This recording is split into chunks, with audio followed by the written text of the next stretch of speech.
Hello ప్రేక్షకులారా, అందరికీ నా నమస్సుమాంజలి.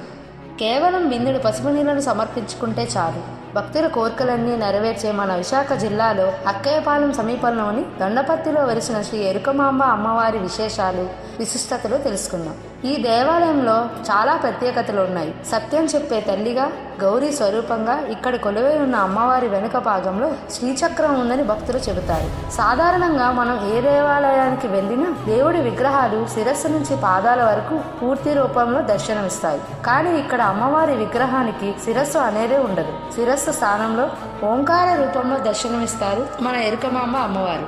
ఇక్కడ అమ్మవారి శిరస్సు ఎందుకని పాదాల దగ్గర ఉంటుంది తెలుసుకుందాం. అమ్మవారి విగ్రహాన్ని ఎద్దుల బండి మీద ఉంచి తీసుకువస్తున్నప్పుడు అది ఆగిన చోట అమ్మవారికి ఆలయం కట్టాలని అప్పటి పెద్దలు నిర్ణయించుకున్నారట. ఆ సమయంలోనే అమ్మవారి విగ్రహం నుంచి శిరస్సు వేరుపడిందట. అలా వేరుపడిన శిరస్సు అతికించేందుకు ప్రయత్నించినా అస్సలు సాధ్యపడలేదట. ఆ సమయంలో భక్తులు అమ్మవారిని వేడుకుంటుండగా తన కాళ్ళ దగ్గరే శిరస్సు పెట్టి కంఠం దగ్గర పసుపు నీళ్లు పోస్తే చాలు చల్లని దీవెనను అందిస్తానని ఎరుకమాంబ అమ్మవారు భక్తులకు చెప్పారట. కలియుగ దేవతగా అమ్మవారికి స్నానోత్సవ వేడుకలలో వేల మంది భక్తులు హాజరై అమ్మవారిని ఆశీస్సులు పొందుతారు. అంతేకాదు వివాహ సమస్యలతో ఇబ్బంది పడేవారు కళ్యాణ యోగం పొందుతారని చాలా మంది నమ్ముతారు.